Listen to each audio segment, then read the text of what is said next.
I know, chasing that dough, hitting that road, getting that money, man. All I know, loading that foe, kicking down doors, getting that money, man. We gon' make it money. We gon' take it Grizzly. We gon' make it money. We gon' take it Grizzly. The next topic we're going to discuss on Boxing Bros is the PBC fears Crawford fans will bootleg his fight with Errol Spence Jr.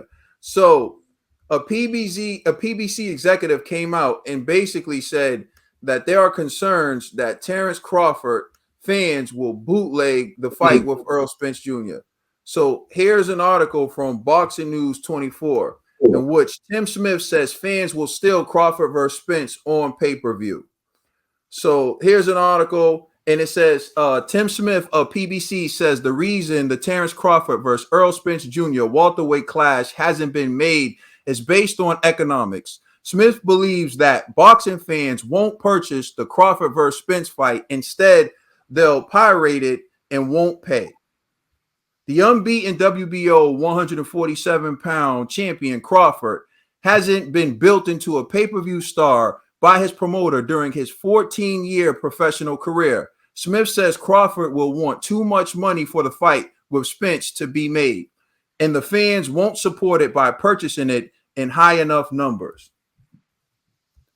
Crawford hasn't been built into a pay-per-view attraction, economics, and you don't really want to insult a guy like Terence Crawford, who is a tremendous talent, and I'm not taking away anything from his talent, said Tim Smith of Premier Boxing Champions when asked why Errol Spence Jr. versus Terence Crawford fight hasn't been made. He said, but he hasn't been built into a pay-per-view star, Smith continued about Crawford, failing to capitalize on his success inside the ring by turning into a big money attraction. I'm not saying that to throw shade at the guy, but you've got to go on his track record, said Smith about Crawford not being a pay-per-view draw. You've got to go and look at what he's done in the pay-per-view fights he's been involved in. He said, it's not my job to tell anybody how to tell him, Crawford, how to make a pay-per-view star. We have enough work on our hands trying to make our own guys into pay-per-view guys, but he just hasn't been built, Smith said, all of Crawford having not been built into a pay-per-view star by his former promoters. Trust me, if there was money in him fighting Errol Spence, we could get what we want. That's what it says. He could get what he wants. And Errol Spence could get what he wants. That fight would get made. But you don't want to insult the guy, Smith said of Crawford. So there you go. And here's some of the reasons why Crawford isn't a pay-per-view attraction. It says Crawford is a southpaw, counterpuncher, lack of combination punching, too focused on defense, shy/reserved personality, and not comfortable trash talking. So basically, those are some of the reasons why Tim Smith, an exec for PBC, is saying that Terence Crawford and Errol Spence Jr. hasn't been made because they fear that the fans will bootleg the fight. I'm going to turn it over to you, Trill Dollar Bill. What's your reaction to that? The TBE isn't even a Crawford fan. So they don't even know what they're talking about. Tell them TBE, he's a Spence fan. So they don't even know what they're talking about. Yeah, it makes it sound like an excuse to me.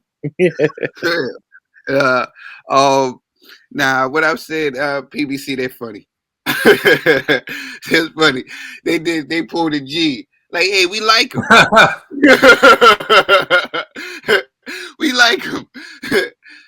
He's just wet. He can't sell no pay-per-views. But he got talent. You know what I mean? We like him. Like I'm not trying to insult him. I'm not trying to insult him. But blah, blah, blah. They just ran down the list. But I like him. You know what I'm saying? Look at his pay-per-view numbers. Yeah, I know. He made, Mr. Smith, he made a lot of valid points. He made a lot of valid points. Except for, I don't know, I'm not going to call the Crawford fans thieves and say that they're going to, steal the pay-per-view. I'm not going to go that far, But I will say that he made a lot of points. He made a lot of valid points, and I think this is a concern. I think it's definitely a concern. But I think that he made some valid points. But as far as the bootlegging of the fights, I just think he was just throwing a jab on a little football. With football they punch people underneath the pads and all that. That's what I think he was doing. He was just giving an illegal shot underneath the pads. That's what he was doing. All right, Conspiracy G. It's tough because his argument is sound. But I agree with Trill. Saying the Crawford fans are gonna bootleg. Now you're reaching, But however, he's not the first person to say that this fight isn't profitable. Bob said this a couple of months ago. And so I have to believe that there's something that the average viewer is not considering. They're probably considering marketing dollars and everything else and networks and how they want their money. And they're probably doing the calculations and they're just like, it's too risky, And it doesn't help that Crawford's a nice guy. He doesn't really talk trash. He doesn't really promote himself. He stays in, is it Kansas? Nebraska. Nebraska. He stays in the Midwest, secluded with his family. It's hard to sell a guy like that, man. So I understand what they're saying, but I kind of feel like a piece of me is saying, they're coming up with an excuse just in case if that fight does flop. They could be like, yo, we already knew that about Crawford, but so to me, I say, hey, if PBC, if you pick up Crawford, then you guys have to do a good job at promoting Crawford to the people, because I do agree Crawford's like his platform should be a lot bigger, right? Bob, and I don't know if this is a good thing or a bad thing, but Bob's not really spending that much money on marketing his boxers, right? But now that this guy left, I'm like, maybe he knew, he wasn't really down with Team Top Rank. Who knows? I don't know. But, Crawford has to do something to sell himself. Like, he just has to sell himself better. He has to be more visible. He has to do more interviews. He got to go to other sporting events, go to NBA games, go to NFL games, like do something to just become a household name. He has to do that because, boxing diehards aren't going to carry you to a pay-per-view fight. You need to do something else that casuals go, hey, you know what? I have to see this Crawford versus Spence. If you don't do that, man, then I can understand why they're like, hey, I don't know if this is going to be worth it right now. And it's not like they're lying because your former promoter said the very same thing about you, about this fight. I won't even classify it just Crawford. The Crawford Spence fight, he said it wasn't even profitable. So it's something to consider. Or I agree with you, G. Or he can just come on the Boxing Bros. We'll get him that fight and the exposure that he needs. You know what I'm saying? All right, Ned the TBE. That was it. He did pull a G right there with bashing him and trying to show him love, but hey, I just feel this fight. I just feel that everybody's been waiting on this fight so long, and if it was to flop, it would be because the fight wasn't promoted as it should have been. But I think PBC is gonna get the job. Crawford just needs to. At this point, Crawford just needs to show up, and it's like. We've waited so long. I think there's no hype behind it. There's the hype behind it has driven a lot of fans. Like even with everything that's been going on with ESPN, with Crawford leaving, with the back and forth, with Spence being out, coming back, being out again. I just feel the bootlegging. I don't think it's gonna play a big. I don't think the fight not selling should be the main issue. I think the fight's gonna be really lucrative for both parties. For TC, if he signs with PBC, or if PBC just pays funds this whole thing, I think everybody will be fine with it. I don't think they should be really out here trying to bash the parties. What's up, G? All right. remember Wilder Fury 2. Yeah. But Fox, well, I believe it was Fox, right? That put like over $1 million in marketing and promotion. And then they barely broke even. They But didn't Wilder break Fury even. A heavyweight fight, They bro. needed 1.1 million Hold to on. break even, and they Yeah. sold 800,000. G, And they my didn't fault, break so they took even. a loss. So they took a loss. You see what I'm saying? Like, Yeah, so but think about it. Wilder That's Fury a 2. heavyweight fight. Now we're talking about welterweights, and one welterweight isn't really But promoted. that's different circumstances. The Wilder Fury 2 came after like the Wilder Fury 1 when everybody was like, all right, this fight was clearly a wash, and who would want to see it again? But then the second fight, Wilder got his behind whoop, and then that led to the hype for the third fight. No, but I'm talking about the second fight. Yes, the second. Nobody wanted to see the second fight, and they were doing so many. There was so much delays. Wilder fought.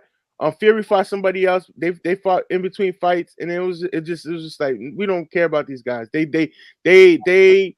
lost the fuel the attention of the audience from their performance in that first fight. Well, and then the second fight after that drawed everybody in, and everything, all the speculation and everything that was going on made that fight hype. This fight right here, there's so much going on that it's not even that we don't even know what TC's about to do next. TC left ESPN. He's a free agent. Spence had the eye injury. We waiting to see how he looks. And if Spence looks amazing against Ugas, who cares what Crawford does? I think it's gonna sell on its own. Like it's gonna be so hyped up. It's like everybody, all the casuals gonna tune in for this fight. That's what I think. That's how I feel. It's because it's gonna just be a big entertainment moment for a big pay-per-view moment for everybody to just spend money. One last question. Go ahead. Are you gonna pay for that fight? Be honest. I'm gonna pay for the food at G's crib. That's good enough. That's good enough. I guess. All right. Yo, stop the cap. So nobody bootlegged Wilder Fury 1, 2, and 3. Nobody bootlegged it. A lot of people did. That's what I'm saying. I remember at one point that was Wilder's fans' argument was like his fans were the biggest bootleggers. Like his fights were the most bootlegged. Remember that? It was like, yeah, he only did like 200,000 pay-per-view buys, but 10 million people bootlegged it. Yo, newsflash, Mr. Smith, every fight is getting bootlegged. But rather than worrying about people bootlegging Spence versus Crawford, you need to be worried about people bootlegging Luis Ortiz versus Charles Martin. You need to be worried about people bootlegging Keith Thurman versus Mario Barrios. That's what you need to be worried about people bootlegging, because those fights should never have been on pay-per-view. But this fight right here, people are going to watch it. The type of numbers it would do, I honestly have no idea. What I can tell you is this: the fights that tend to do well have, each fighter has their side of fans who have argued so much about who they think would win that they're actually like emotionally invested in the outcome. They're actually like involved in the outcome of the fight. So I'll give you an example. Floyd Mayweather versus Manny Pacquiao. Although I love Pacquiao and Trill loves Pacquiao, whenever we would be approached about who we think would win, I think Floyd would win. Trill said I think Floyd would win. And the Pacquiao fan would snap on us. Like, just snap on us. Like, oh, blah, blah, blah, blah, going in. I'm like, yo, I like the Pac-Man. I just think it's a difficult matchup for him to overcome for XYZ. It was almost deeper than boxing with them. I'm talking X's and O's of the sport, and they're going in about a bunch of other things. And I'm like, I love all those things about Manny too. I just think he's not going to be able to throw combinations against Floyd because of his slick athleticism, counterpunching, and reflexes. Oh, Manny Pacquiao has reflexes too. Never said he didn't. I'm just giving you my opinion, and it just became Pacquiao's fans versus Floyd's fans. And it just became like a movement. Either your team Pac or your team Floyd, and they can't get along until the fight's over, right? Deontay Wilder, Anthony Joshua. Although we've never seen that fight's still big to this day because everyone had their arguments, and it was like, oh, Wilder would spark him out. No, Joshua would beat him. And this Wilder-Joshua argument, you had two sides. You had people on two sides involved in these heated arguments to the point where it's you become emotionally invested in that fight. Errol Spence and Terence Crawford is the same thing. You have Errol Spence fans and you have Terence Crawford fans, and they're all so passionate about their fight. And like every fight to them that Crawford has is about Errol Spence. And every fight that Errol Spence has is about Terence Crawford. To me, it's just about boxing, but I get caught in the cross because if I say something critical about TC, oh, but he'll kill Errol Spence. I don't give a damn. I don't give a damn. Right? If I say something critical about Errol Spence, but Terence Crawford, whatever, I don't give a damn. That's not what I'm doing. I'm simply talking about my opinion on the fight. So, like, I think these mega fights are about how much people are invested, like emotionally invested in the fight. Also, if you're someone like Canelo, people are invested because half the people love you and half the people pray on your downfall. Like Floyd.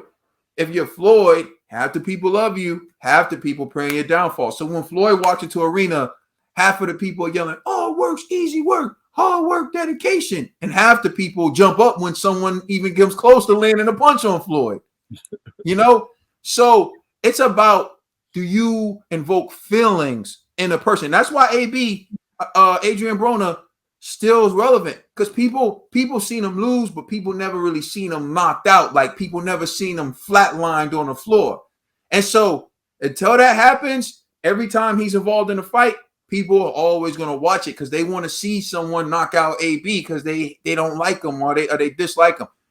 Rolly, Romero. If you can put feelings in the viewer, then you can sell. So I believe that fight will sell. Because I'm telling you that the amount of hate I get in the comment section over discussing this fight, there are people invested in this. There are people involved. So if they all buy the fight, then this fight should do good numbers. So I'm not one who thinks that this fight is going to do poor pay-per-view numbers. I think it's disgraceful to try to say people are going to bootleg the fight because people bootleg every fight. The question is, stop worrying about how many people are going to bootleg and start trying to worry about how many people are actually buy the fight. Give people a reason to buy the fight, you know? And if you feel like Crawford isn't a big enough star and you know you need him to be, what you mean it's not my business to tell him? Well, if it's going to help you, help him. I know he ain't a part of your tribe, but hell, at some point, you need to cash out because somebody knocking the boots. You know what I'm saying? You already know, Mr. Smith. Let us know how you feel in the comment section. Please like and subscribe. Check us out on Instagram and Twitter. And please check out our podcast on all major streaming services. We are the Boxing Bros. You're welcome. You're all welcome.